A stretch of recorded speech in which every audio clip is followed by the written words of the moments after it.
할렐루야. 예, 반갑습니다. 우리나라도 지금 정치적 격변의 시대에 살고 있지만 지구 반대편 하나님의 눈동자, 하나님께서 결혼하셨다고 하셨던 그 땅 이스라엘, 그리고 그 땅 이스라엘을 호시탐탐 노리고 괴멸시키려고 기다리고 있는 이스라엘 주변의 여러 아랍 국가들, 중동 여러 국가들과 미국 역시 지금 그동안 인류가 경험해 보지 못했던 격변의 정치적 시대를 맞이하고 굉장히 혼란 속에 빠져 있는 중입니다. 지금 이스라엘이 그리고 중동이 미국이 어떻게 지금 돌아가고 있는지를 좀 안다면, 특히 이스라엘의 정치적 상황에 대해서 좀 이해를 한다면 우리가 이스라엘을 위해서 기도하는 그 기도의 내용이 좀 더 구체적으로 나올 수 있지 않을까 이렇게 생각하면서 지금 이스라엘이 어떤 상태인지 오늘 여러분들에게 좀 상황을 설명해 드리려고 합니다. 지난 6월 13일 15년 동안 집권했던, 굉장히 장기 집권했었죠. 베냐민 네타냐후 정부가 마침내 실각을 하고 그 다음에 나프탈리 베네트라고 하는 아주 젊은 사람이 이끌고 있는 새로운 정부가 출범을 했습니다. 2018년 12월 26일에 이스라엘의 국회가 해산된 이후 거의 2년 반 동안 4번의 총선을 치렀지만 정부 내각이 지금까지도 이루어지지 않고 있다가 이번에 제36대 연립정부가 신임 표결을 통해서 드디어 출범을 하게 된 것이죠. 그러니까 사실 그동안 2년 반 동안 이스라엘에는 정부가 없었던 상황이었습니다. 무정부 상태였던 거죠. 그 대신에 임시정부가 그 나라를 2년 반 동안 이끌어 왔었던 것입니다. 정부가 없는 무정부 상태에서도 그렇게 2년 반 동안 이끌어 올 수 있었던 거 참 보통 일은 아닌 것 같아요. 어쨌든 2년 반 동안 4번의 총선을 치르고도 정부를 구성하지 못했던 그 내막이 또 좀 알아야 될 것 같습니다.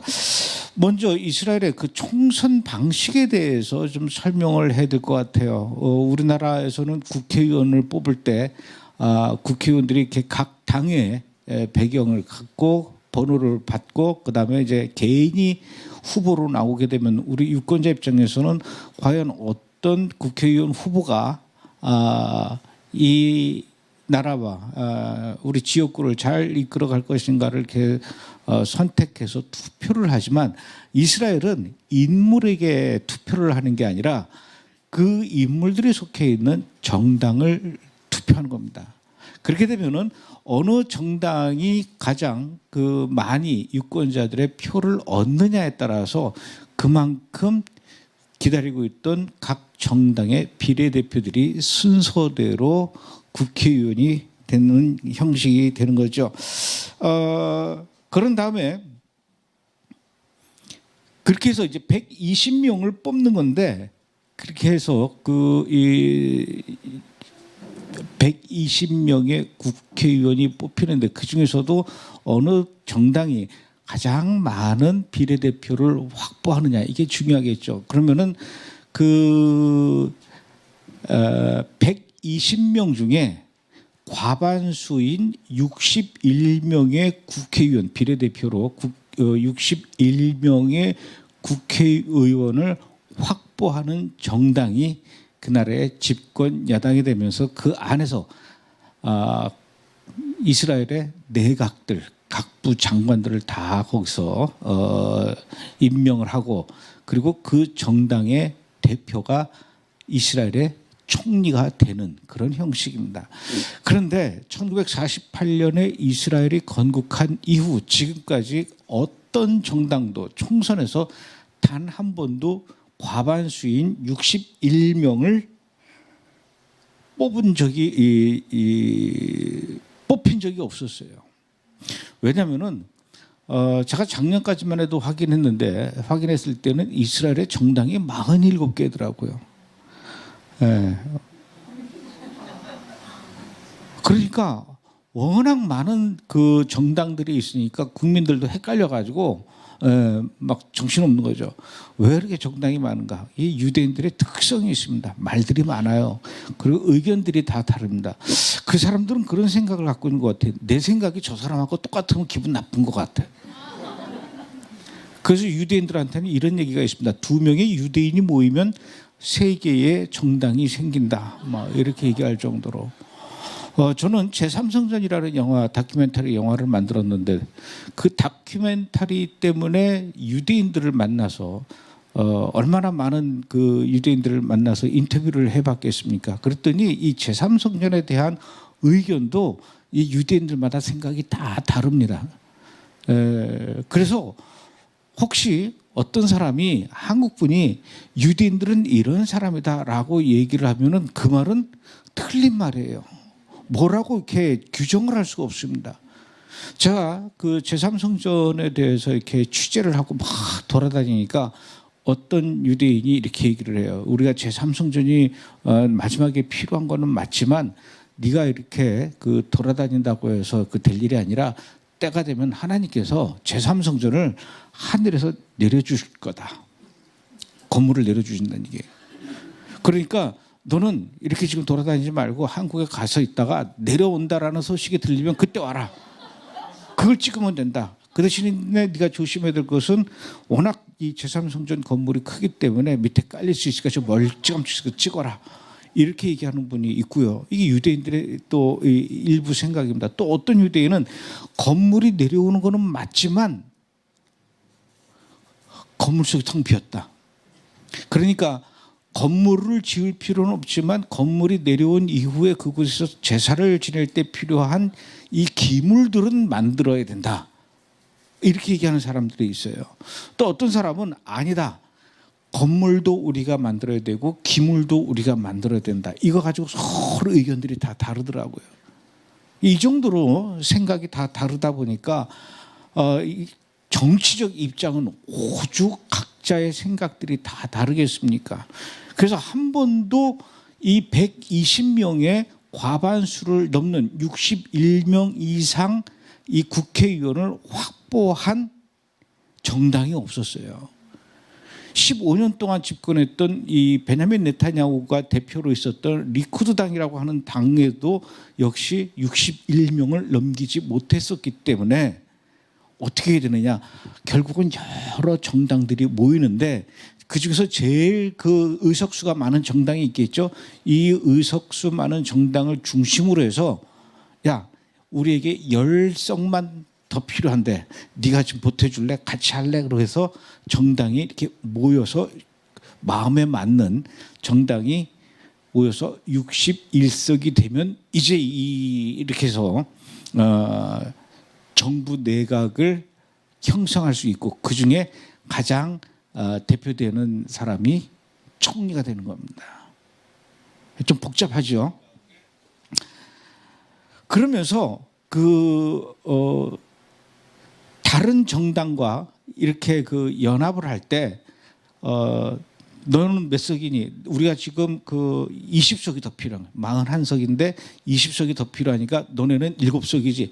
7석 무슨 당 하나 끌어모으고 또 다른 정당 6석짜리 하나 끌어모으고 하면서 그 정당을 끌어모을 때 우리랑 같이 하게 되면은 무슨 장관을 너희한테 줄게. 너네는 무슨 장관을 하고 싶어? 너는 무슨 장관을 하고 싶어? 이렇게 해가지고 하는데 이런 방식을 의원 내각제라고 하죠.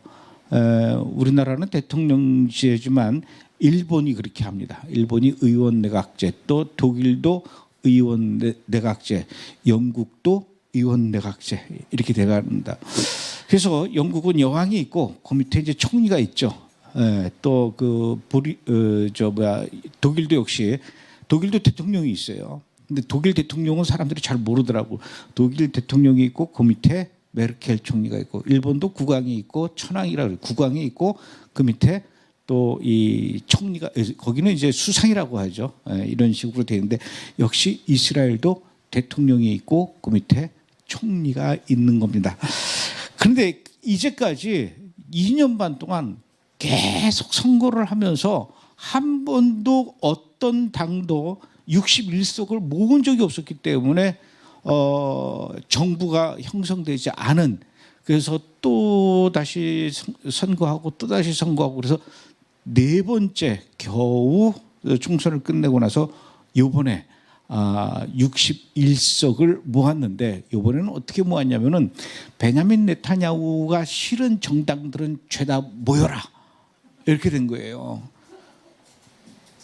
이렇게 베냐민 네타냐후가 싫은, 그러니까 소위 말해서 그동안은 베냐민 네타냐후가 여당이었으면은 여당을 뺀 나머지 야당 중에서 모을 수 있는 데는 다 모아보자 해가지고 이번에 9개 정당이 모였습니다.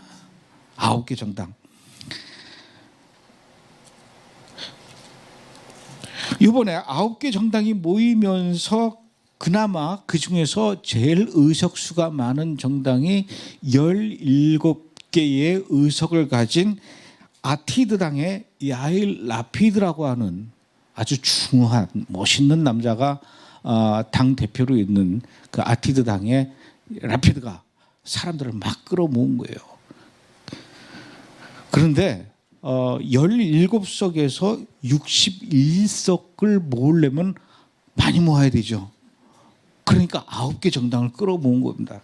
이 9개 정당을 끌어모으면서 역시 또 약속을 해야 되는 거예요. 너희한테는 무슨 장관을 줄게, 너희한테는 무슨 장관을 줄게, 너희한테 무슨 장관을 줄게, 이렇게 그 소위 말해서 내각 자리를 두고 막 나눠먹기식으로 잔치를 하면서 막 해서 끌어모으는 거예요. 그렇게 해서 결국은 61명이 넘는 의석수를 마침내 확보를 하게 되죠. 그래서 이번에 이제 정당이 됐는데, 이 라피드라고 하는 사람이 원래 이스라엘의 앵커 출신입니다. 방송 앵커 출신이고 키도 크고 아주 잘생기고, 또 이 사람이 원래 젊어서는 이 복싱 선수였대요. 그러니까 아주 그냥 몸도 좋고, 그래서 이스라엘의 많은 젊은 남자들이 나의 이상형은 이 라피드다라고 얘기할 정도로 아주 멋있는 남자예요. 근데 이 라피드가 17석이면은 그래도 요번에 9개 정당 중에서는 제일 많은 의석을 가진 그 큰형님 뻘 되는 정당의 대표인데, 이분이 나머지 8개 정당을 끌어모으면서 누구를 앞세웠냐면은 베네트라고 하는 야미나당 7석밖에 안 됩니다. 나프탈리 베네트라고 하는 사람한테 요번에 네가 같이 우리랑 연정을 하게 되면은 이렇게 제안을 했어요. 이스라엘의 총리 기간은 임기는 4년인데 우선 초반에 2년은 네가 먼저 총리를 해라. 그리고 2년 뒤에는 그 총리 자리를 나한테 넘겨줘라. 그러면서 이 베네트를 끌어모은 겁니다. 자, 9개 정당이 이렇게 끌어모아지는데 그 중에 어떤 정당이 있었냐면은 이게 연립정부, 연정의 정치라고 그러죠. 연합의 정치라고 하는데 좋은 점도 있지만 이게 복잡한 거예요. 2명이 모이면 3개의 정당이 생긴다 그랬는데 9개 정당이 모였으니 얼마나 시끄럽겠습니까? 이렇게 모으다 보니까 어떻게까지 모았냐면은 2개의 정당은 아랍 정당이었어요. 그 아랍 정당 중에 한 정당이 막 끌어모을 때는 몰랐는데 모으고 나서 보니까 이 라피드라고 하는 앵커 출신의 당 대표가 베네트라고 하는 이 젊은 친구를 먼저 총리로 내세우는 거예요. 근데 이 베네트라고 하는 인물은 어떤 인물이냐? 이스라엘의 특공대 출신으로 아주 어마무시하게 팔레스타인 아랍 가만두지 않을 거야, 이런 사람이에요. 이런 사람이 먼저 총리를 2년 동안 한다고 하니까 이 아랍 정당 하나가 이게 약속이 틀리잖아 그래가지고 우리는 안 하겠어 그래가지고 그 9개 정당 끌어모은 데서 빠져나갔어요. 빠져나가서 61명이 겨우 된 거예요. 겨우 61명이 간당간당하면서 8개 정당으로 줄어들었는데, 그 8개 정당 중에 또 누가 있죠? 나머지 아랍 정당이 또 하나 남아 있는 겁니다. 그리고 그 나머지는 7개는 전부 다 이제 이스라엘 유대인 정당이 모였는데 이 7개의 정당이 추구하는 바가 다 다른 거예요. 생각하는 바가 다 다른 거예요. 이거를 추스려서 겨우 거기서 또 아랍 정당에 원래 그 4명이 모여 남아 있는 아랍 정당 람 정당이라고 있었는데 그 4명이 있던 아랍 정당에 한 명이 이 국회의원을 안 하겠다고 또 기권을 해버렸어요. 그래서 61명이 안 넘어도 되는 60명만 돼도 되는 희한한 상황이 됐는데 또 여기서 겨우 60명으로 이번에 정부가 결성될 수 있는 조건이 갖춰진 거예요.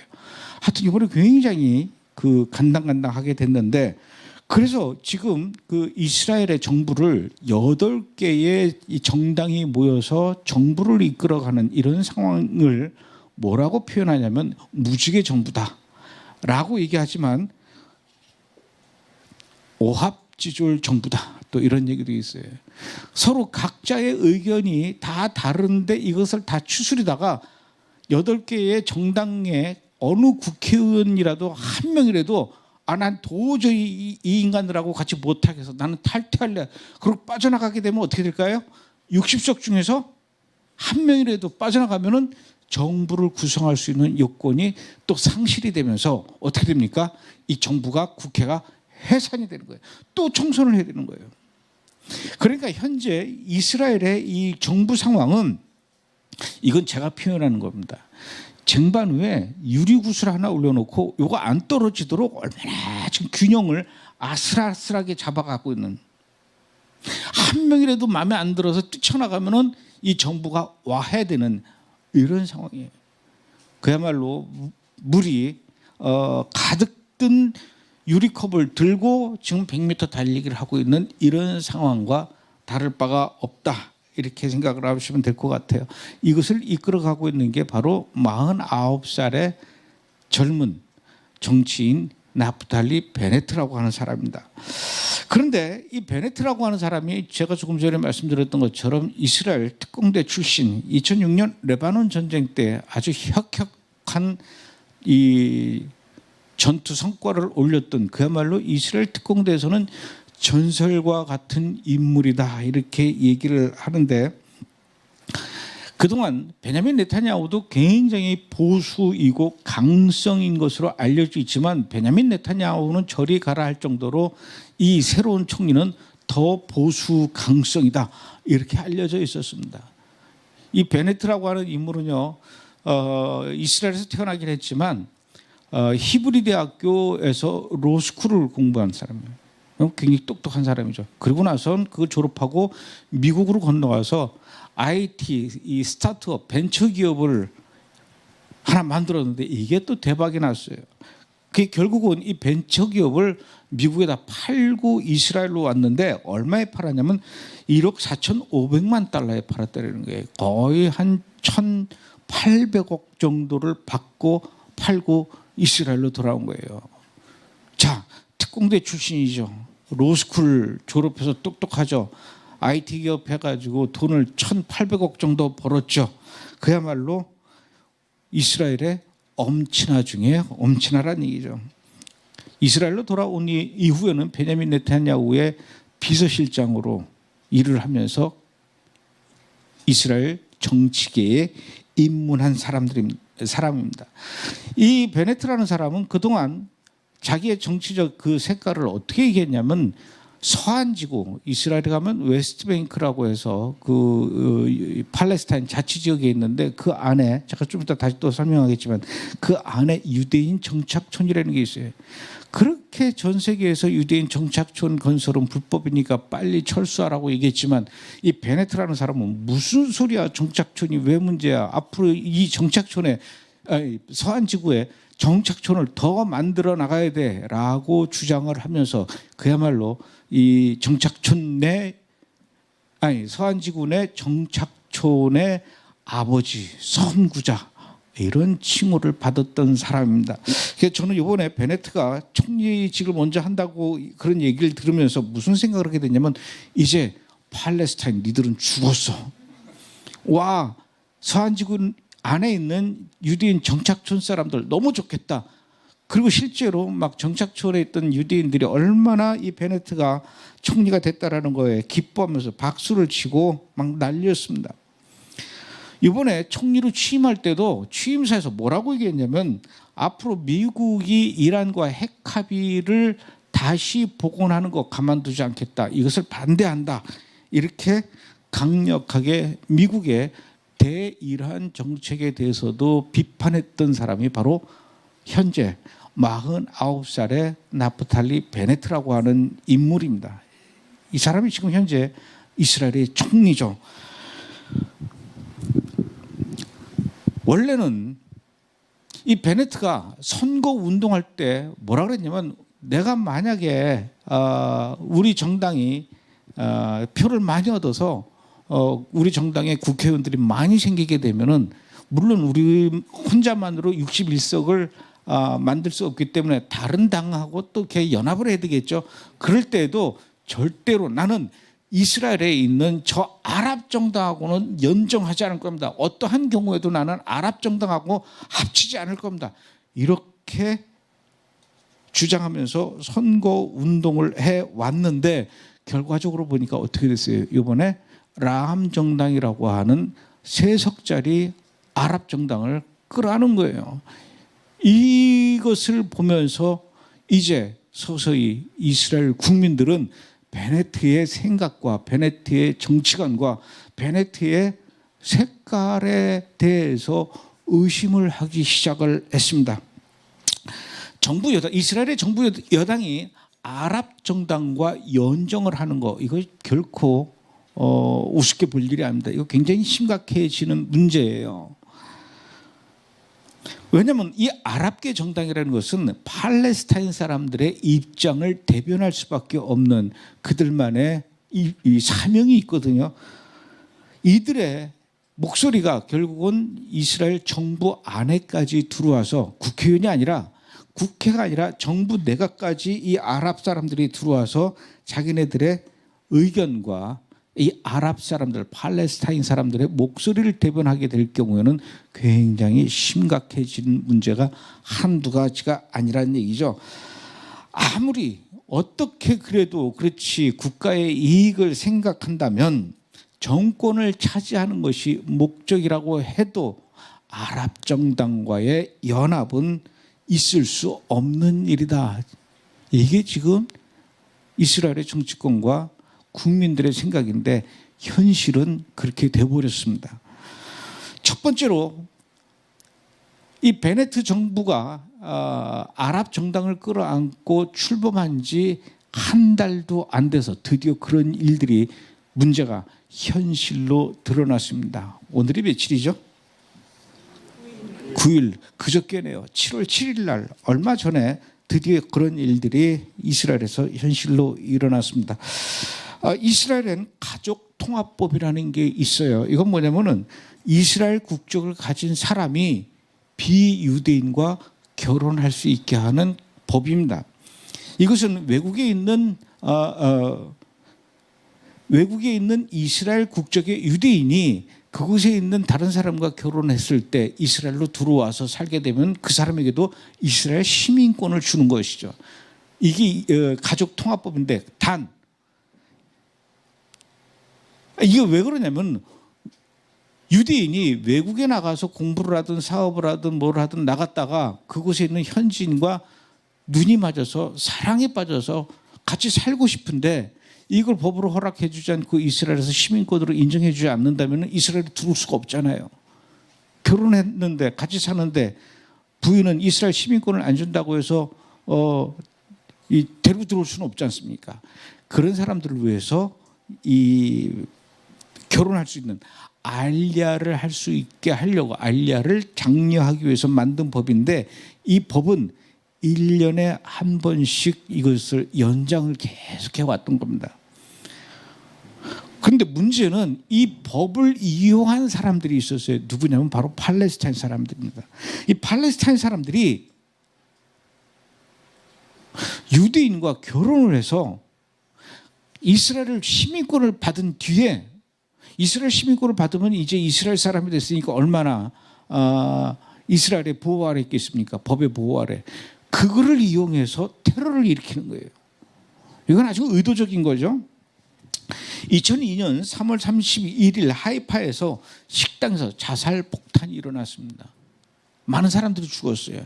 근데 알고 보니까 아버지는 유대인이고 엄마는 팔레스타인 사람이었어요.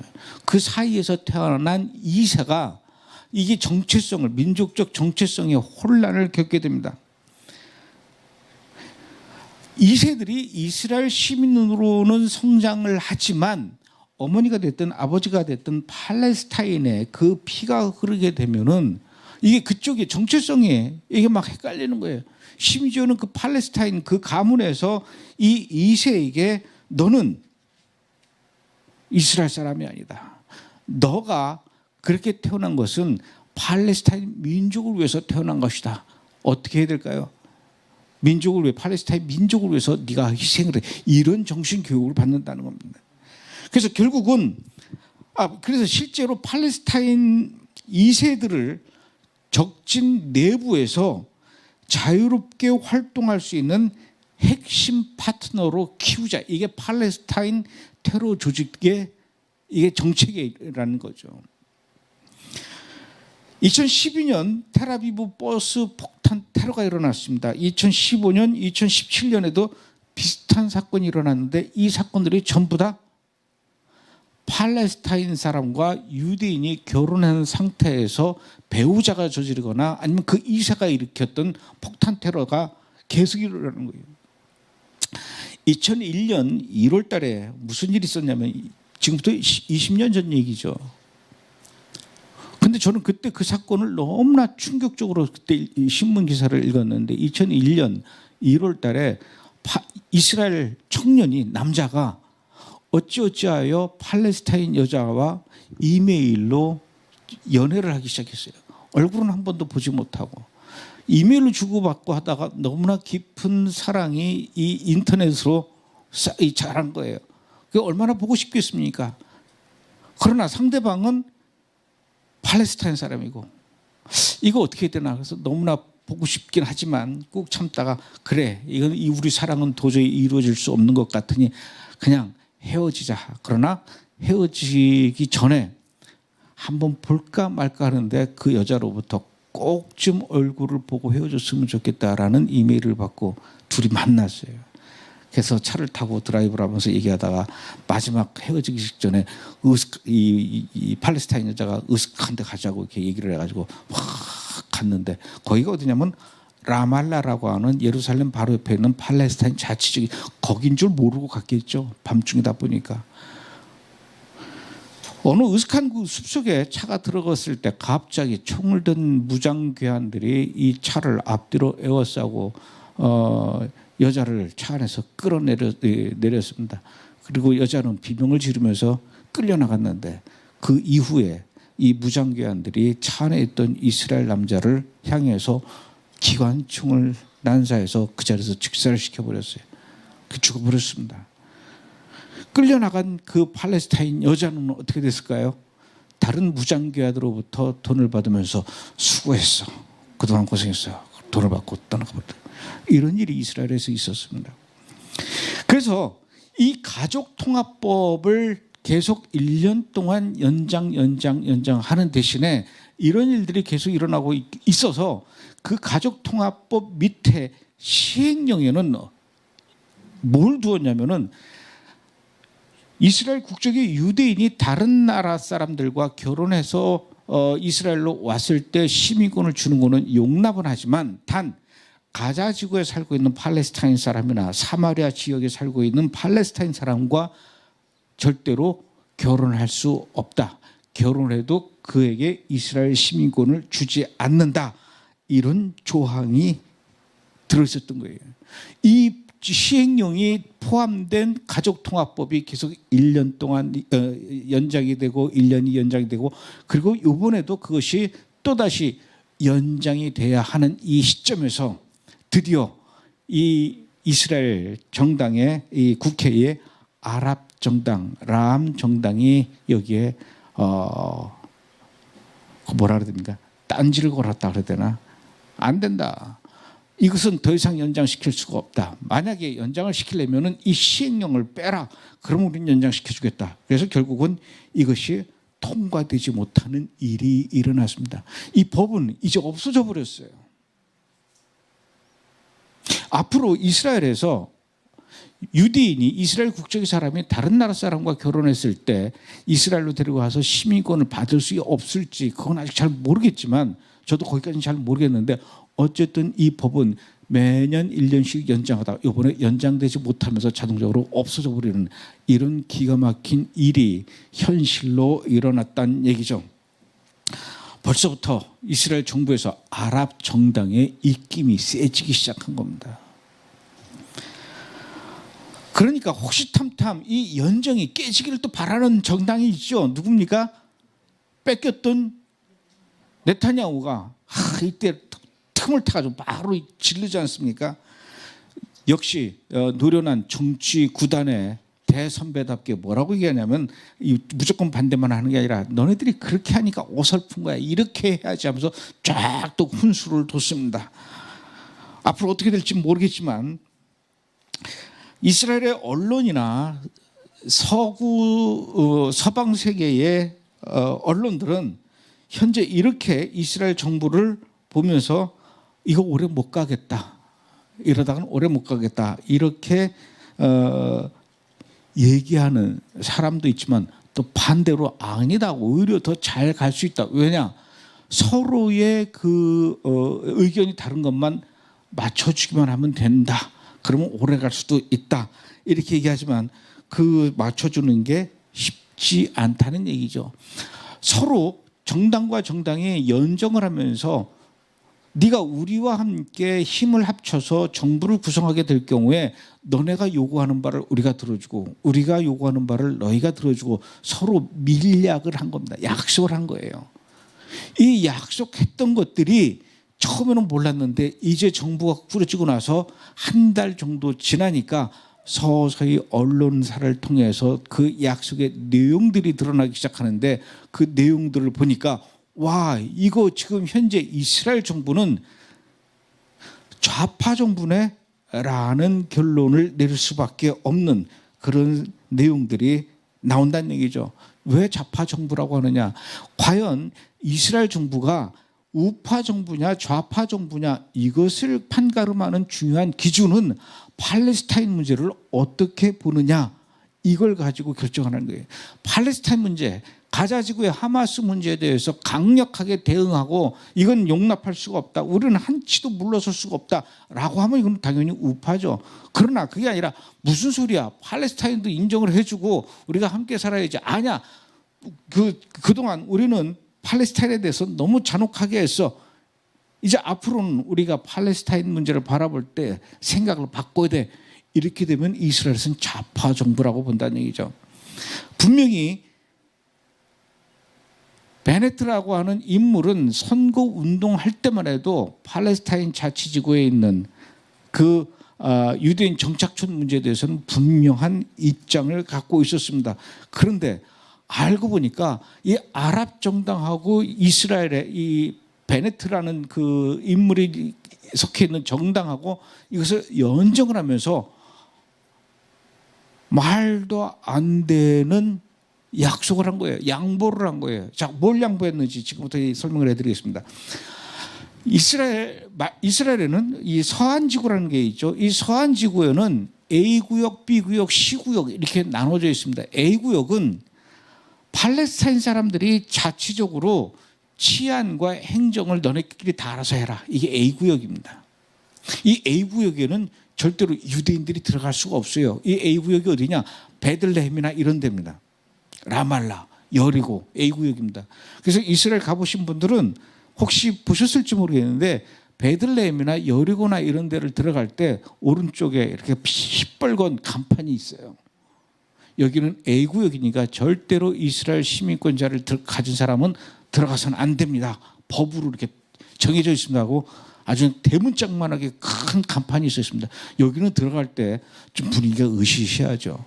이스라엘에 도착해가지고 제가 자동차를 렌트할 때 이스라엘 회사에 렌트카를 빌릴 거 아닙니까? 이 렌트카를 빌릴 때 약속을 받는 게 있습니다. 이 차를 타고 절대로 웨스트뱅크 안에 서안지구의 A구역에 들어가시면 안 됩니다. 알겠습니다. 걱정하지 마십시오. A구역으로 내가 들어가는지 안 들어가는지 지가 어떻게 알아? 일단 대답은 안 한다고, 안 들어간다라고 얘기하고 차를 빌리죠. 그리고 베들레헴에 들어가는 겁니다. 또는 여리고로 들어가는 겁니다. 그러다가 아무 일 없이 무사히 그 지역을 A 구역을 빠져나오면 상관이 없는데 무슨 일이 생겼냐면은 여리고가 얼마나 한여름엔 뜨거운지 모릅니다. 정말 50도가 넘어가요. 너무너무 뜨거운 곳이 여리고인데, 왜냐하면 지구상에서 가장 낮은 곳에 있는 데가 여리고거든요. 해발 마이너스 400m에 위치한 데가 여리고예요. 거기다 차를 여름에 세워놓고 일부러 막 카메라 들고 돌아다니다가 와보니까 차가 불덩이가 돼가지고 시동이 안 걸리는 거예요. 거길 나와야 되는데 시동이 안 걸리니까 어떡합니까? 렌트카 회사가 전화해야 되죠. 야, 이게 시동이 안 걸리는데 어떡하면 좋니? 나 이거 무서운데 빨리 빠져나가야 될 것 같은데 시동이 안 걸려. 그럼 우리가 보내줄게. 레카차를 보내든지 수리반들을 보낼 테니까 너 있는 데가 어디야? 사실 나 여기 여리고에 왔거든. 너 분명히 우리한테 차 빌려갈 때 A구역 안 들어간다 그랬지. 근데 거기 왜 들어갔어? 우리는 거기 들어갈 수가 없어. 도와주고 싶어도. 맞는 얘기지 않습니까? 이게 A구역이에요. 어떻게 했을까요? 그때부터 이제 금식을 하면서 차 옆에서 시동이 걸리기만을 기다리면서 정말 참 난감하죠. 결국은 어떻게 해서 차를 시동을 다시 걸어서 거길 빠져나오긴 했지만 다음부터는 절대로 A구역에 들어가서도 조심해야 되겠다. 근데 안 들어갈 수는 없겠더라고요. 다니다 보면은 할 수 없이 들어가긴 하는데 여기가 A구역입니다. 여긴 절대로 유대인들이 안 들어가요. A구역이 아닌데도 안 들어가려고 그래요. 감람산 꼭대기에서 회복이라는 영화를 찍을 때 거기서 메시아닉 주들이 이렇게 막 빙글빙글 지금은 엘리야 때처럼 이걸 촬영하기 위해서, 그 노래 부르는 걸 촬영하기 위해서 어떤 생각을 했냐면은 여기에 막 방송 장비 있죠, 크레인 같은 거, 그걸 지미집이라고 하는데 막 하늘에서 막 훑으면서 찍는 거, 이걸로 찍었으면 좋겠어요. 그래서 이스라엘에 있는 방송 장비 대여 업체도 얘기를 해서 그걸 불렀습니다. 그리고 오퍼레이터까지 조종하는 사람까지 다 불렀어요. 그래가지고 그 사람들이 왔는데 어디로 촬영할 거니? 그래서 저 감람산 꼭대기로 갈 거야 했더니, 그거 보더니 돈 벌려고 왔다가 그 감람산 꼭대기로 간다니까 안 간다는 거예요. 왜 안 가냐 했더니 자기는 그 동네가 아랍 동네이기 때문에 두들겨 맞는다는 거죠. 그래서 결국은 여기까지 왔는데 촬영을 그 오퍼레이터가 안 간다고 그래서 이걸 못 할 수는 없잖아요. 막 고민하다가 아이디어를 낸 게, 그러면은 차를 바꿔 타자. 너네가 타고 온 차를 우리가 타고, 우리가 빌린 차를 너네가 타고, 그리고 너네가 탄 차에 우리 남자 스태프들이, 한국 스태프들이 몇 명이 타서 니들을 옷으로 덮어서 숨기고 올라갈 테니까 걱정하지 말라고. 안 가려고 그러더라고요. 이게 A구역이 아닌데도 안 가려고 하니 A구역은 오죽하겠습니까? 그런가 하면 또 이 웨스트뱅크 안에 B구역이라고 있어요. 이 B구역은 팔레스타인이 치안은 맞지만, 아니야, B구역은 팔레스타인의 행정은 자기네들이 하지만 치안은 이스라엘 군인들이 맡아주는 겁니다. 이게 B구역입니다. 그리고 C구역은 웨스트뱅크 안에 있기는 하지만 치안과 행정을 모두 이스라엘 군이 맡아서 하는 거예요. 그래서 A구역, B구역, C구역, 그중에 C구역 안에 유대인 정착촌이 건설되어 있는 겁니다. 이 A구역, B구역, C구역을 1993년도에 야세르 아라파트하고 팔레스타인 자치정부의 수반이었던 야세르 아라파트하고 그때 당시에 이스라엘 총리였던 이삭 라빈하고 노르웨이의 오슬로에서 만나가지고 결정을 한 겁니다. 서로 합의하에. 그래서 이걸 오슬로 협정이라고 그러는데 93년도에 이렇게 양쪽이 만나서 결정을 하고 정해놓은 것이 A구역, B구역, C구역이에요. 이걸 만들었다라는 이유 때문에 이듬해인 94년도에 이 이삭 라빈하고 야세르 아라파트하고 두 사람이 동시에 같이 노벨 평화상까지 받았던 거예요. 그래서 그 C구역에다가 유대인 정착촌을 만들 수 있게 했는데 이번에 베네트가 아랍 정당하고 합치기 위해서 뭐라고 얘기했냐면 C구역의 이 치안과 행정을 팔레스타인 정부에게 넘겨주겠다 이렇게 한 거예요. 그러니 그곳에 살고 있었던 유대인 정착촌 안에 유대인들이 와 베네트가 그동안 이 정착촌의 아버지인 베네트가 이스라엘의 새로운 총리가 됐네. 이제 우리는 너무너무 많은 혜택을 받을 수 있겠구나. 와 이스라엘 만세 이러고 좋아했다가 나중에 알고 보니까 그게 아니라 정반대의 약속을 했다라는 팔레스타인한테 양보를 해도 너무 많은 것을 엄청난 것을 양보했다라는 사실이 드러난 겁니다. 왜? 정부를 60석을 만들기 위해서. 여러분 60석을 만들기 위해서 그 3개의 의석이 있는 원래는 4개인데 한 사람이 기권을 했다고 했죠. 국회의원 자격을. 그 3석을 끌어들이기 위해서 이렇게 웨스트뱅크에 이 유대인 정착촌을 포기하는 이런 일이 있었던 얘기죠. 이것뿐만 아니라 또 하나의 엄청난 사실이 드러났어요.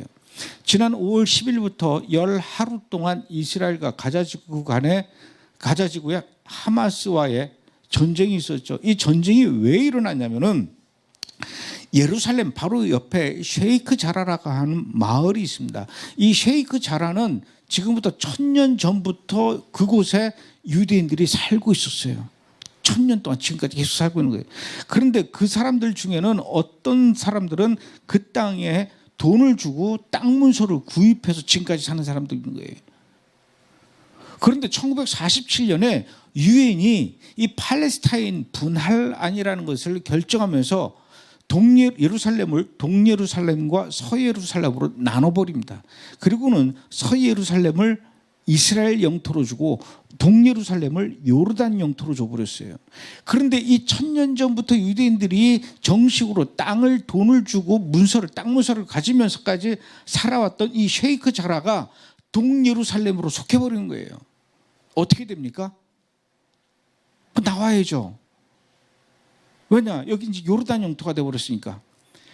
요르단 영토가 되면서 요르단 정부에서 요르단 사람들을 이 동예루살렘의 셰이크 자라 지역에서 너네가 들어와서 살아 이렇게 된 거예요. 그러니까 막 요르단 사람들이 쏟아져 들어오니까 그곳에서 1000년 동안 살고 있었던 집을 짓고 살고 있었던 유대인들이 너무나 기가 막히게 하면서 황당해서 짐도 제대로 싸지 못하고 그대로 조상 대대로 내려오던 침대와 가재 도구들을 그대로 두고 문만 걸어 잠그고 도망 나오듯이 나온 거예요. 서예루살렘으로. 그 이후에 요르단 사람들이 이 셰이크 자라 지역에 와가지고 어떻게 했느냐? 집을 새로 짓고 산 게 아니라 그 유대인들이 살던 집에 그냥 문을 따고 들어가서 자물쇠를 뜯고 들어가서 장인애들이 산 거예요. 그러다가 1967년 6.1 전쟁을 통해서 이스라엘이 동예루살렘까지 다 점령을 해버렸죠. 점령을 해서 들어갔는데 누가 살고 있습니까? 요르단 사람들이 살고 있어요. 유대인들이 그 불과 20년밖에 안 된 거예요. 47년에 뺏겼잖아요. 1967년에 6.1 전쟁이 일어나가지고 들어갔으니까 20년 만에 돌아가 보니까 조상 대대로 살아왔던 그 집에 이제는 요르단 사람들이 20년 동안 살고 있는 거예요. 내가 잠자던 침대를, 우리 어머니께서 쓰시던 저 화장대를 저 요르단 사람들이 잠자고 있고, 요르단 사람들이 주방에서 일하고, 요르단 사람들이 화장대에 앉아 있고 이렇게 되는 거예요. 나가라, 여기 20년 전에 우리 거였다. 무슨 소리야, 20년 동안 우리가 살았는데. 이제는 상황이 바뀌었어. 6.1 전쟁을 통해서 여기도 이제 이스라엘 영토가 됐어. 그래도 우리는 못 나가. 안 나가고 버티고 있었던 거예요. 그러니까 그 원래 집주인이었던 유대인들이 이스라엘 법원에다가 소송을 겁니다. 저 요르단 사람들 내쫓아라. 저는 우리 조상들의 집이고 내 집이었다. 근데 왜 저걸 저렇게 요르단 사람들이 안 나가고 있는 거에 대해서 이스라엘 정부는 손만 놓고 구경만 하고 있느냐. 이래서는 안 된다. 저걸 법적으로 강제적으로 내쫓아달라.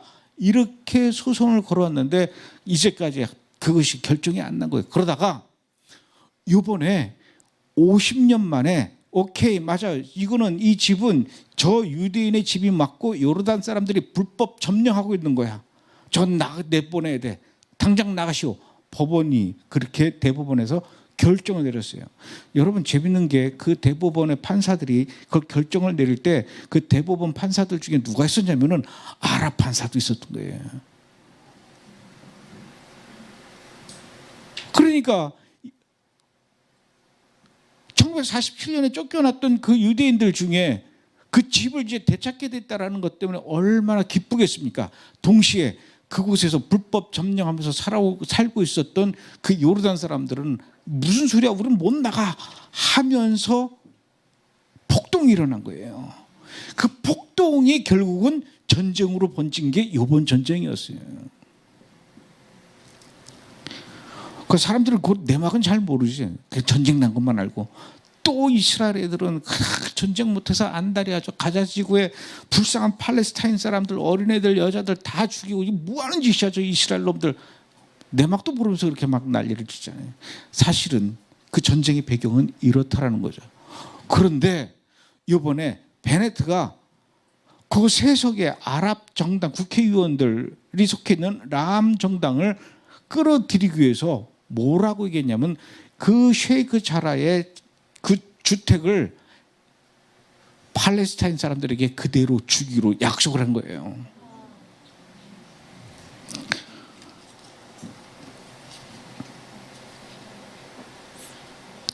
이것은 유대인의 재산권을 제한하고 동시에 아랍인들의 권리를 확대 보장해 주는 이런 약속을 했다라는 것이 드러났다는 얘기죠. 또 있어요. 걱정이 되죠. 이스라엘 남쪽에 가면 네게부 사막이 있습니다. 이 네게부 사막에 가면은 사막 들판에 양떼를 키우면서 살아가고 있는 이 유목민들, 베두인들이 있습니다. 이 베두인들한테 그 땅에 대한 자치권을 넘겨주는 것으로 약속을 했어요. 이게 왜 문제가 되냐면은 이 이스라엘 남쪽을 차 타고 막 달리다 보면은 베두인들이 여기저기 양떼를 치는 모습도 볼 수 있지만 그 바로 옆에 이스라엘 군인들이 탱크 전술 훈련을 그렇게 많이 합니다. 왜냐면 광야에서 연습하기가 너무 좋거든. 그래서 거기서 포도 쏘고 탱크도 특공대들이 막 연습하고 훈련하고 탱크도 막 언덕을 넘어가면서 막 별 운전을 다 하는 것을 이 네게부 사막에서 볼 수 있는데 야 이제 이스라엘 군인들 거기서 다 빠져나와 이런 약속을 한 거예요. 이것은 이스라엘의 군인들의 훈련 장소를 베두인들에게 넘기게 되는 이스라엘의 안보와 직결되는 문제죠. 이런 일들이 벌어지게 된 것은 오직 정권을 차지하겠다라는 일념으로 아랍 정당과 연정을 하면서 벌어진 일들이었습니다. 이것을 이스라엘의 그 베네트, 나프탈리 베네트가 총리로 되면서 국민들에게 소상히 알리지를 않았습니다. 근데 이게 어떻게든지 드러나기 시작하냐면은 정부가 구성된 이후에 아랍 정당이 봐라, 우리는 세석밖에 안 되지만 우리가 저 유대인들과 이런 식으로 협상을 해서 이렇게 많은 것을 얻어냈다라고 하면서 자랑을 하면서 그 협상 내용을 공개하면서 이제 알려지게 되는 거예요. 봐라, 우리가 이뤄낸 일이다.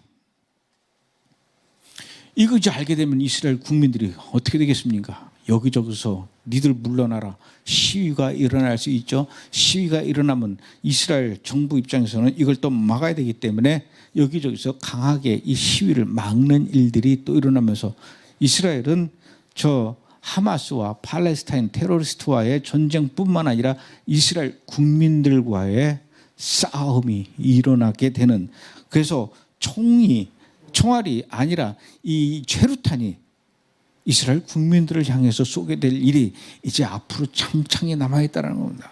우리는 그런 뉴스를 앞으로 계속 이스라엘 뉴스를 보게 된다는 얘기죠. 이러니 이스라엘의 새로운 정부를 좌파 정부라고 하는 것이고, 그야말로 이제부터 이스라엘에서는 나프탈리 베네트의 배신의 시간이 시작이 된다는 것입니다. 이번 정부 연정에 또 다른 특징이 있습니다. 베냐민 네타냐후 정부가 15년 동안 정부를 이끌어오면서 꼭 반드시 끼어서 함께 했던 정당이 있어요. 그게 또 무슨 정당이냐면은 정통 유대인당을 끌어안았습니다. 그러니까 이 정통 유대인당을 끌어안는다는 것은 뭐냐면은 베냐민 네타냐후는 이렇게 했어요. 정통 유대인당을 끌어안으면서 우리는 정통 유대인당이 우리와 함께 해준다면은 내무부 장관과 이민부 장관을 너희한테 자격을 줄게. 너네가 해. 그래서 지금까지 내무부 장관은 15년 동안 이 시험을 기르고 시커먼 모자 쓴 정통 유대인들이 다 맡은 거예요. 이스라엘 내무부의 그 모든 살림을 이 정통 유대인이 맡아서 하니 얼마나 이스라엘을 정통 유대인스럽게 이끌어 갔겠습니까? 그런데 이번에 그런 것들을 빠졌는데, 베냐민 네타냐후 정부 때 그 정통 유대인들이 내무부 장관과 이민부 장관을 하면서 무슨 그 문제들이 생겼냐면은, 일단 예수를 믿는 메시아닉주들이 엄청나게 큰 피해를 받죠. 왜? 다 이게 베냐민 네타냐후 정부 때 일어난 일입니다. 물리적으로 핍박과 고통을 주는 것뿐만 아니라 행정적으로 얼마나 힘들겠는지요. 빵집을 열었는데 메시아닉주가 그 빵집을 못 열도록 법적으로 어떻게 할 수가 없으니까 어떤 식으로 하냐, 보건위생법을 걸고 소방법을 걸고 또는 각종 세금 포탈 혐의가 있나 없나 이거 해가지고 결국은 그 집을 문 닫게 하는 겁니다. 영업을 못하게 하는 거죠. 예수 믿는 사람들에게는 시민권을 주지 않아서 결국은 내쫓습니다. 너는 시민권도 없으면서 어떻게 이스라엘에 사냐. 예수 믿는 사람들한테는 시민권도 안 주려고 그랬어요.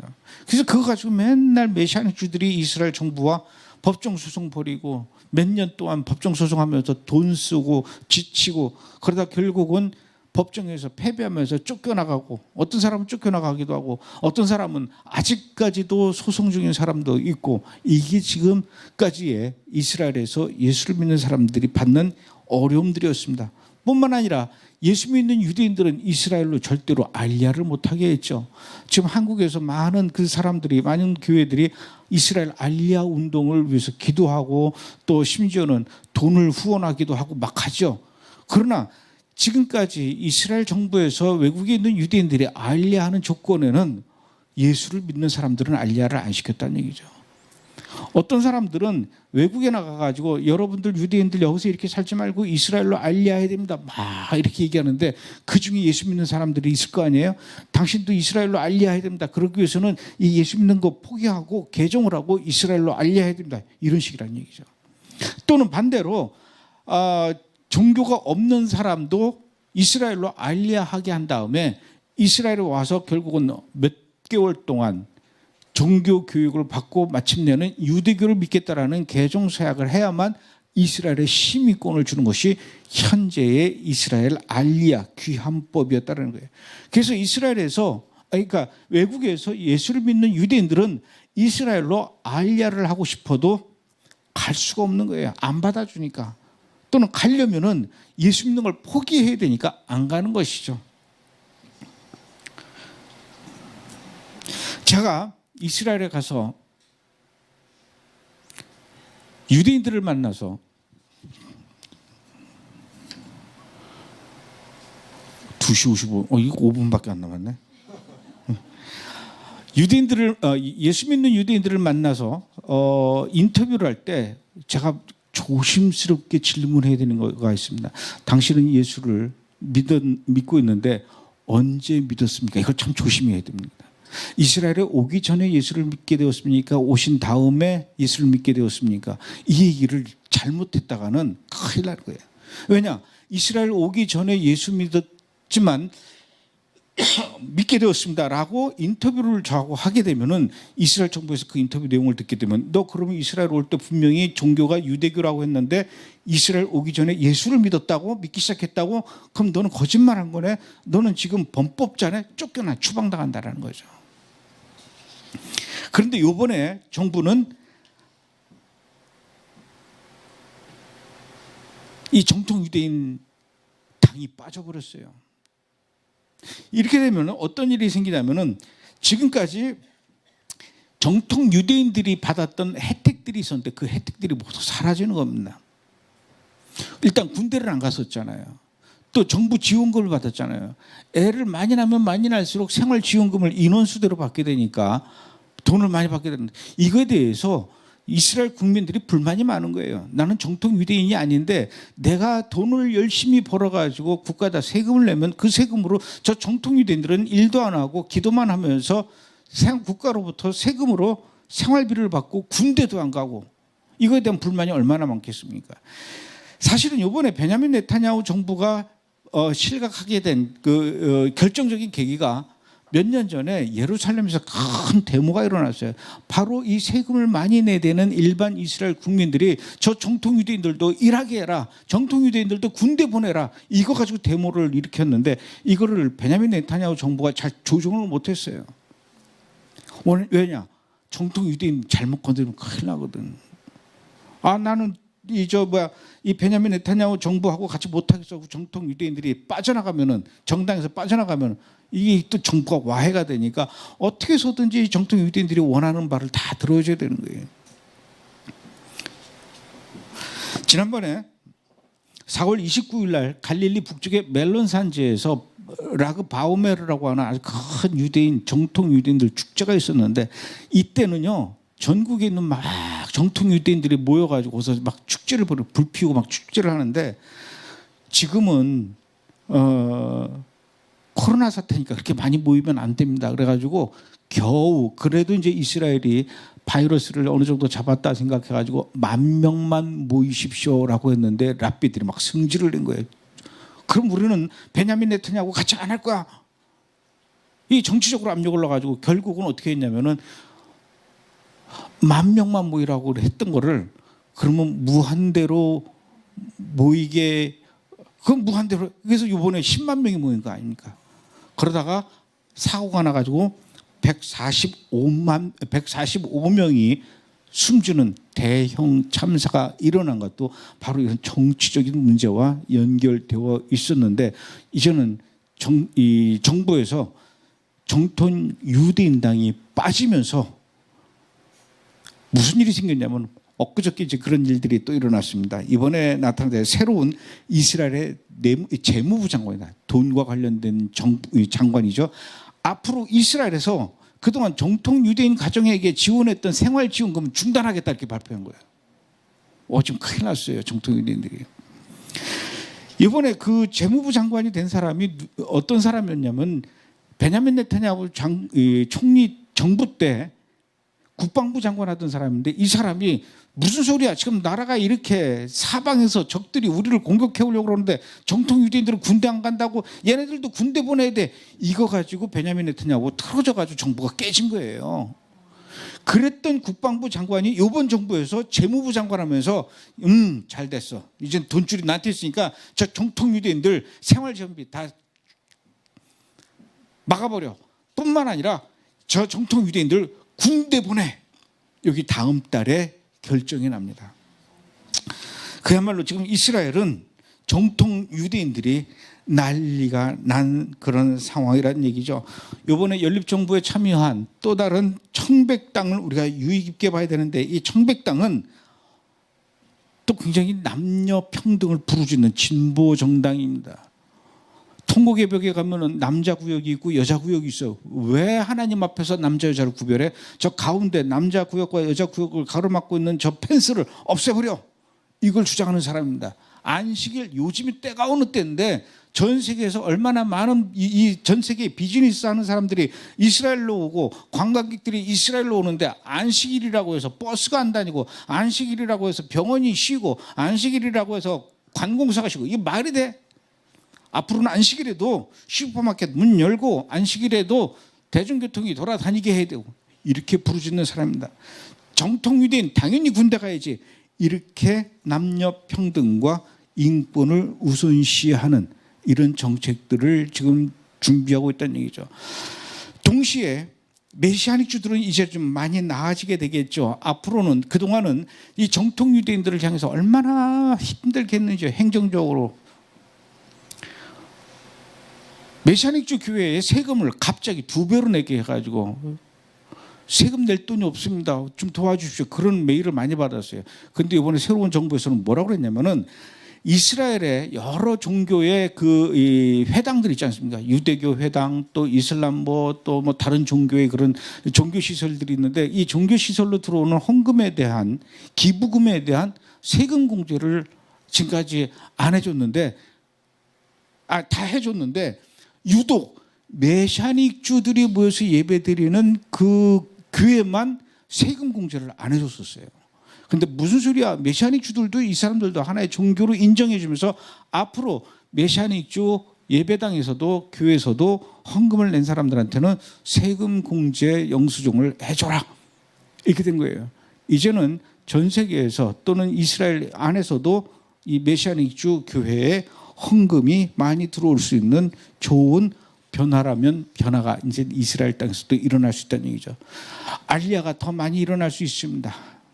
또 메시아닉주들도 이스라엘로 돌아올 수 있을지도 잘 모르겠어요. 아직까지 그 법은 되지 않았습니다. 그러나 이렇게 메시아닉주 교회에 헌금 공제가 된다라는 사실만으로 이제 메시아닉주들에게도 좋은 방향으로 길이 열릴 것 같기는 하지만 걱정이 많죠. 좌파 정부로서 이 팔레스타인 문제를 어떻게 해결해야 되느냐, 이런 것들이 지금 이스라엘에게 남겨져 있는 아주 큰 숙제들입니다.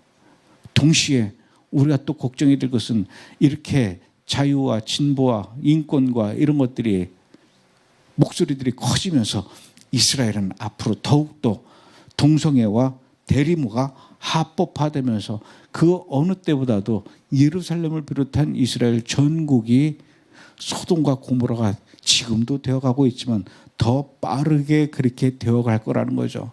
이게 지금 이스라엘이 새롭게 15년 동안 해오던 베냐민 네타냐후 정부 이후에 새로운 정부가 들어서면서 펼쳐지고 있는 새로운 방향들이라는 겁니다.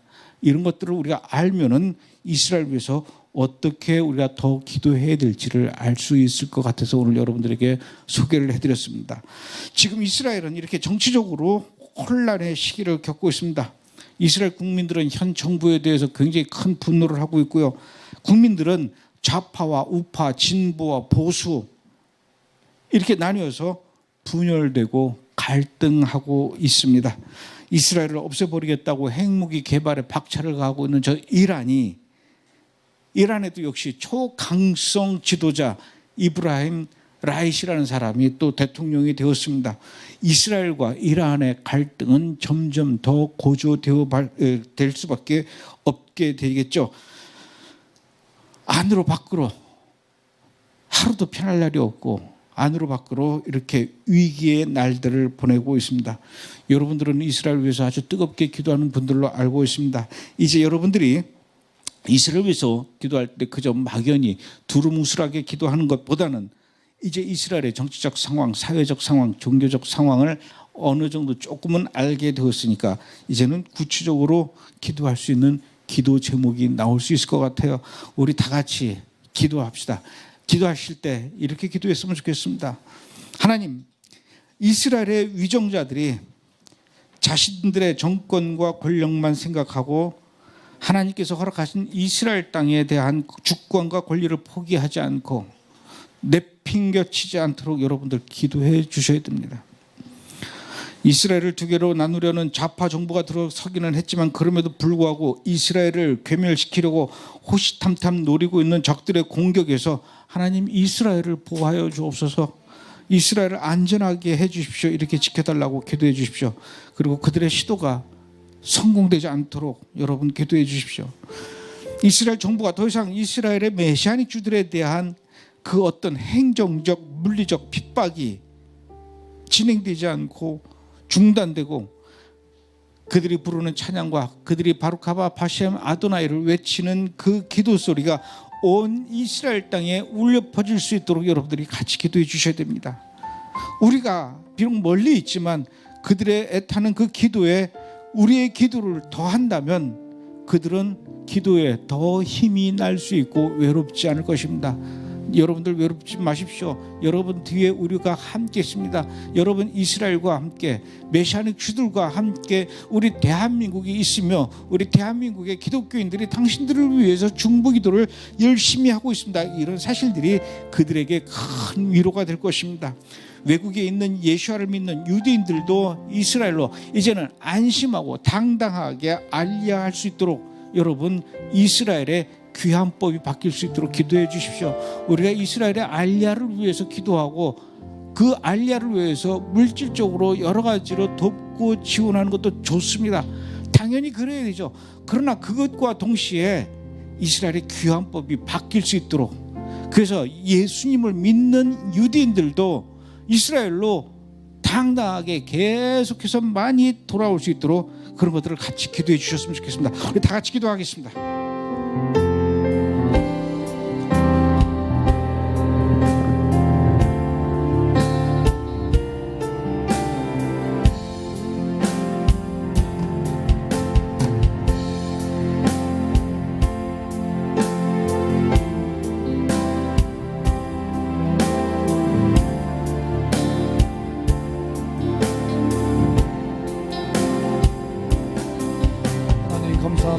오늘 귀한 아버지 하나님의 강의를 통하여서 우리가 아버지 하나님 어떻게 기도해야 되는지 아버지 하나님 이스라엘에 대한 아버지 하나님의 귀한 아버지 하나님의 상황들을 알게 해주셔서 너무나도 감사합니다. 하나님께서 아버지 하나님 일하여 주시옵소서. 우리 하나님이 일하여 주시옵소서. 이스라엘 향하신 아버지의 거룩한 뜻이 아버지 하나님의 친히 온전히 이루어질 수 있도록 우리 하나님께서 아버지 하나님의 역사해 주시옵기를 하나님 간절히 바라고 원합니다. 주님 도와주세요. 아버지 하나님의 정치권도 우리 하나님 손에 올려드립니다. 하나님께서 아버지 하나님을 합당하게 쓰임받는 아버지 리더들이 될 수 있도록 우리 하나님 인도해 주시옵기를 하나님 간절히 바라고 원합니다. 주님이 도와주옵소서. 하나님께서 도와주옵소서. 권세는 이로부터 난다고 하셨사오니 우리 하나님께서 아버지 하나님 통치자들을 붙잡아 주옵시고 아버지 하나님의 주님 뜻 이루어지는 그런 아버지 하나님의 주님 고레스 왕과 같이 하나님께서 합당하게 아버지 하나님 쓰임받는 자들이 되도록 우리 하나님 인도하여 주옵소서. 하나님 국가적인 모든 현안도 다 아버지 하나님 주님 손에 올려드립니다. 우리 하나님께서 아버지 하나님 인도하여 주옵소서. 하나님 아버지 하나님 이스라엘의 이 아버지 유대인들과 아랍인들이 예수 그리스도 안에서 하나가 되게 해주시옵시고 믿음 안에서 아버지 하나님 저들이 아버지 하나님 주님 온전히 하나를 이룰 수 있도록 우리 아버지 하나님 성령님께서 그 땅 가운데 아버지 하나님 역사하여 주옵소서. 아버지가 일하여 주옵소서. 하나님 도와 주옵소서. 아버지 하나님께서 특별히 아버지 또 하나 우리 메시아 유대인들 아버지 하나님의 주님 이들을 통하여서 우리 온 이스라엘이 아버지 하나님 구원을 얻을 수 있도록 하나님께서 아버지 하나님 도와주셨기를 원합니다. 복음이 아버지 하나님의 주님 확산되게 하여 주옵소서. 전대의 문이 활짝 열리게 하여 주옵소서. 아버지 하나님 믿는 유대인들을 통하여서 아버지 하나님 주여 모든 유대인들이 아버지 하나님 또 아랍인들이 아버지 팔레스틴들이 아버지 하나님 다 예수 안으로 들어올 수 있도록 우리 하나님께서 인도해 주시었기를 하나님 간절히 바라고 원합니다. 주님 역사하여 주옵소서. 하나님 역사하여 주옵소서. 아버지 인도해 주세요. 알리야도 아버지 하나님 주님 손에 올려드립니다. 하나님께서 아버지 하나님의 주여 이제는 우리 메시아닉 아버지 하나님 증인 유대인들도 다 알리할 수 있는 아버지 하나님 길이 열려지게 하여 주옵소서. 아버지 하나님 믿는 자들이 이제는 저 땅에 들어가서 아버지 하나님의 주님 구원해내는 생명의 도구로 쓰임받을 수 있도록 하나님께서 아버지 하나님 길을 열어주옵소서. 아버지가 길을 열어주옵소서. 주여 좋은 것들은 활짝 열리게 해주시고 잘못된 것들은 다 묶어주옵소서. 풍성애가 합법화되고 아버지 하나님 주여 이런 잘못된 법안들이 아버지 하나님 더 아버지 하나님 무너지게 하여 주옵소서. 아버지 하나님이여 주여 이제는 아버지 하나님 저 아버지 하나님 이스라엘 땅이 거룩한 땅으로 회복되어지도록 하나님 인도해 주시옵기를 아버지 간절히 바라고 원합니다. 주님이 역사하여 주옵소서. 오 주여 하나님이 역사하여 주옵소서.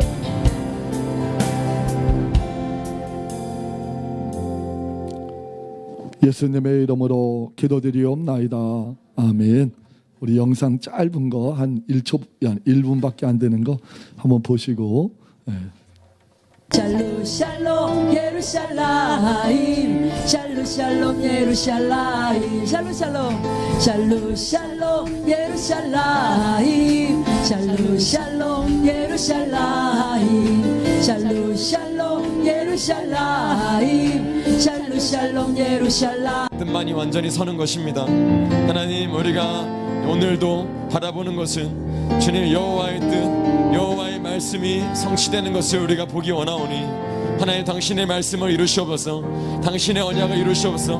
당신께서 아버지께서 노아에게 주셨던 하나님 무지개를 통해서 보여주셨던 하나님, 그럴 때에 오늘 간증했던 하나님 우리 메시아님 아버지 아들처럼 수많은 유대인들이 속속히 다 돌아와서 바루카바 베세마도나이 하나님 그렇게 하나님을 찬양하고 예배하게 하여 주옵소서. 아버지 주님의 은혜로 능력으로 하나님 메시아의 공동체들을 통하여서 하나님 그들의 모든 상처와 하나님 그들의 모든 트라우마가 치유되게 하여 주옵소서. 하나님 그들의 사랑과 섬김을 통하여서 하나님 아프고 찢겨진 모든 삶 가운데 하나님의 은혜와 호의와 회복 아버지 하나님 죽어서는 진짜 지옥 갈 수밖에 없는 이 영적 불행을 아버지 하나님 이제는 끝내버리게 도와주옵소서. 주여 하루라도 앞당겨 주세요.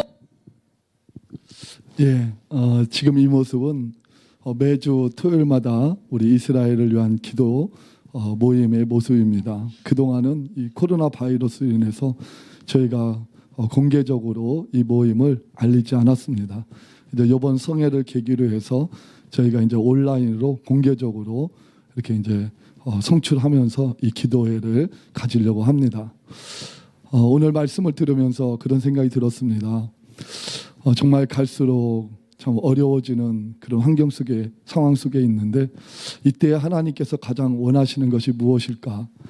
소돔과 고모라가 하나님의 심판을 받을 때에 하나님께서 가장 원하셨던 것은 바로 아브라함처럼 기도하는 자를 하나님이 찾으시는 거였습니다. 소돔과 고모라를 멸망 안 시키는 것이 하나님 뜻이 아니라 아브라함처럼 기도자를 통해서 하나님 구원할 자들을 구원하시기를 하나님이 원하셨던 거죠. 그래서 저와 여러분들도 정말 이스라엘이 우리가 원하는 상황 되지 않고 힘들고 어려운 상황이 되지만 이럴 때일수록 하나님은 기도자들의 기도를 더 간절히 기다리시는 줄로 믿습니다. 그래서 우리 이스라엘을 위한 기도는 말씀을 이루어 나가는 기도이기 때문에 우리 많은 기도자들이 함께 기도했으면 좋겠습니다. 우리 모임을 잠깐 안내해 드리도록 하겠습니다. 우리 매주 토요일마다 에스더 기도운동 이 센터에서 이렇게 유튜브로 이제 진행이 될 것입니다. 그래서 2시 30분부터 우리 이제 기도회가 진행되고요. 온라인은 우리가 매주 링크 주소를 보내드리도록 그렇게 하겠습니다. 사실 아직까지 현장에 모일 수 있는 인원이 제한되어 있기 때문에 저희가 많은 분들이 올 수 있도록 개방을 할 수가 없고 그래서 우리가 최소한의 인원이 모여서 이 유튜브를 이렇게 중계할 수 있도록 그렇게 우리 기도회를 진행해 나갈 것입니다. 그래서 가까운 데 계신 분들은 우리 에스더 센터에 오셔서 함께 기도하셔도 되고요. 우리 멀리 전국과 우리 세계에 계신 분들은 이제 온라인 주소를 보내드리면 그때 같이 들어오셔서 우리 이스라엘 위해서 함께 찬양도 드리고 우리 같이 기도하는 시간을 갖도록 하겠습니다. 정말 중요한 건 이제 우리 기도 선교사님들이 이렇게 준비되는 것입니다. 이제 이스라엘도 조만간에 또 열리지 않겠습니까? 그래서 그 땅에서 또 기도할 수 있도록 하나님께서 길을 열어 주실 터인데 이번에 하나님이 이제 그동안은 우리가 이제 훈련 받는 훈련생들이 이렇게 모여서 함께 합숙하면서 그동안에 훈련을 받았는데요. 이제 온라인으로 훈련 받을 수 있는 또 좋은 길이 이렇게 열렸습니다. 그래서 우리 온라인 우리 기도 선교사를 모집하니까요.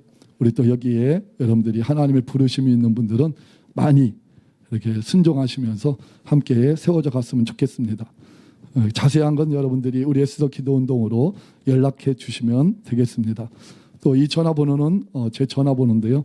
여러분들께서 오늘 내가 이 기도에 함께하고 싶습니다 하시는 분들은 저에게 문자를 남겨주시면 제가 답변을 드리도록 그렇게 하겠습니다.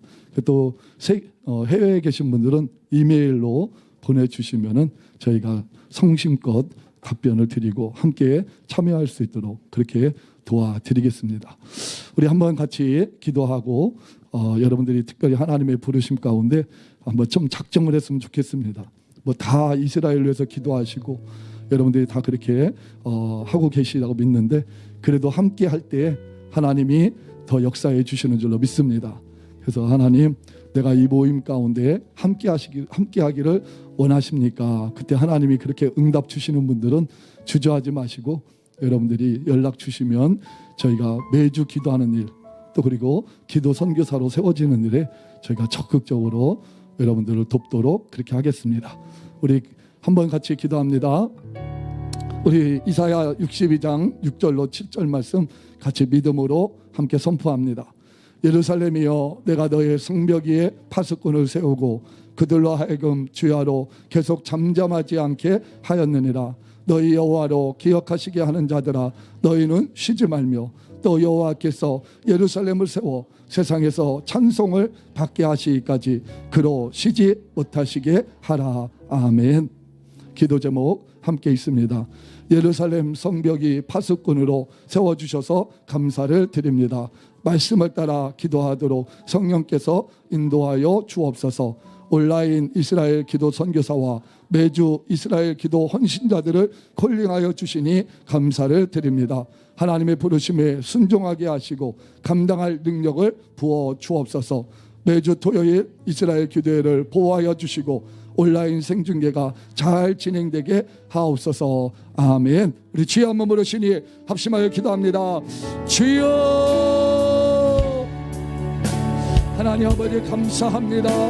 우리가 아버지 하나님 이스라엘의 회복을 위하여 아버지 하나님이여 주님 기도하며 예루살렘의 평안을 위하여 우리 하나님 앞에 아버지 하나님이여 간곡해 주시니 아버지 하나님이여 주님 감사합니다. 하나님, 더 이상 감당할 수 있도록 아버지가 인도하여 주옵소서. 성령으로 기름 부어 주옵소서. 아버지 하나님이여 눈에 보이고 아버지 하나님이여 귀에 들리는 소식은 아버지 하나님이여 주여 어두움으로 가득 차고 있지만 아버지 우리 하나님께서 우리가 기도할 때 하나님 역사하시는 줄로 믿습니다. 아버지 하나님이여 우리를 성벽 위에 파수꾼으로 세우시고 종일 종야로 아버지 하나님이여 기도하게 하심으로 우리 하나님께서 예루살렘을 세워 세상에서 찬송 받으시기까지 하나님이 쉬지 아니하시고 일하여 주시니 하나님 감사합니다. 주여, 오늘 아버지 하나님이여 주여 이스라엘을 위한 우리 아버지 온라인 이스라엘 기도 선교사 그리고 아버지 하나님이여 매주 이스라엘을 위한 기도 헌신자들을 오늘 아버지 하나님이여 콜링할 수 있도록 하나님 인도하여 주시니 아버지 감사합니다. 오늘 많은 분들이 아버지 하나님이여 주님의 이 부르심에 응답하게 해주옵시고 우리가 아버지 하나님이여 이스라엘의 회복을 위하여 아버지 하나님이여 주님 간절하게 기도할 수 있도록 하나님 도와주옵소서.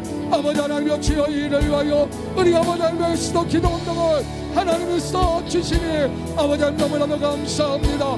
이제 아버지 하나님 토요일날 아버지 하나님의 주여 기도 모임을 아버지 하나님 보호하여 주옵시고 아버지여 또한 아버지 유튜브 생중계가 하나님이여 잘 성취될 수 있도록 그래서 우리 많은 기도자들이 아버지 하나님 기도하는데 전혀 문제가 없도록 하나님이 도와 주옵소서. 아버지가 도와 주옵소서. 하나님 일꾼들도 보내주세요. 아버지 하나님 유튜브 생중계하는데 필요한 일꾼들도 하나님께서 보내주세요. 아버지 이 모양 저 모양으로 아버지 하나님 섬겨야 돼 귀한 아버지 하나님 주님 사역자들도 하나님께서 보내주옵소서. 아버지가 보내주옵소서. 하나님, 우리는 미약하고 연약하지만 우리 하나님의 약속의 말씀을 따라 순종할 때 우리 하나님께서 주의 뜻 이루시고 영광받아 주옵소서. 이스라엘의 넘어짐이 아버지 열방의 복이 되었거늘 이스라엘이 충만해질 때 아버지 열방에게 얼마나 더 큰 복이 하나님 임할지 아버지 우리가 기대하며 하나님 앞에 아버지 간구하오니 주님 일하여 주옵소서. 아버지가 역사하여 주옵소서. 하나님 감사합니다. 아버지 우리를 기도하러 불러주시고 하나님 그렇게 기도할 수 있도록 은혜 베풀어 주시니 아버지 감사합니다. 주님 홀로 영광 받아 주옵소서. 하나님 감사합니다. 우리를 이스라엘을 위하여 기도하는 성벽의 파수꾼으로 세워주시고 종일 종야로 기도할 수 있도록 은혜 주시니 감사합니다. 모든 영광은 우리 하나님만이 홀로 받아 주옵소서. 예수님의 이름으로 기도드리옵나이다. 아멘.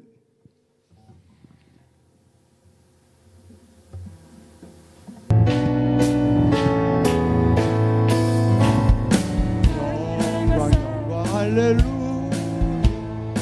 영광 영광 할렐루야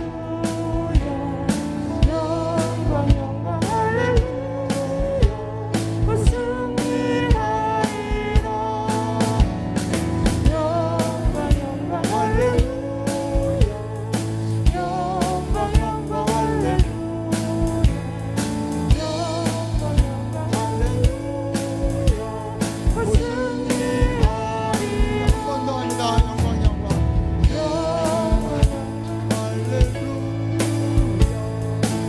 영광 영광 할렐루야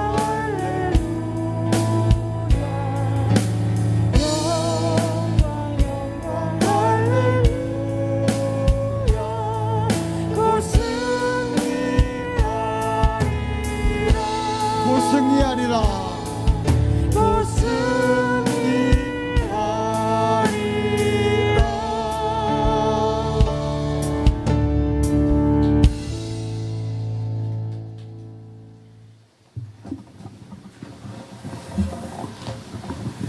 곧 축도하겠습니다.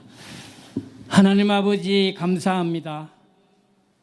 통일선교 컨퍼런스를 주님 우리 가운데 잘 마치게 인도해 주셔서 무한 감사드립니다. 온 지구촌에 하나님이 영광만 드러나게 하여 주옵소서.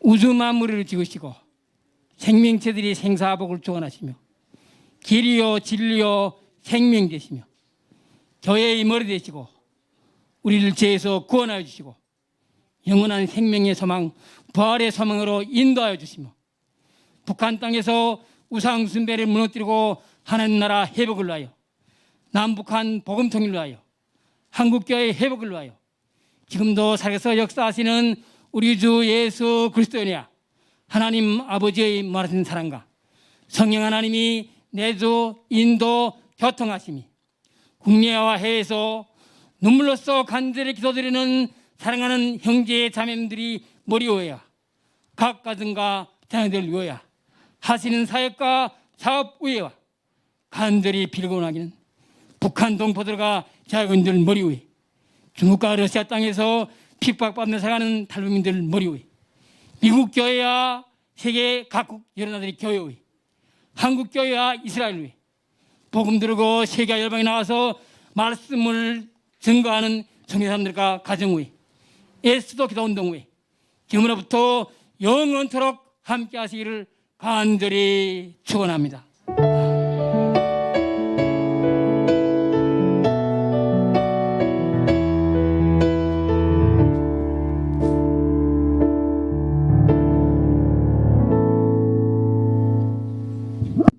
우리 하나님께 감사와 영광의 박수 올려드리겠습니다.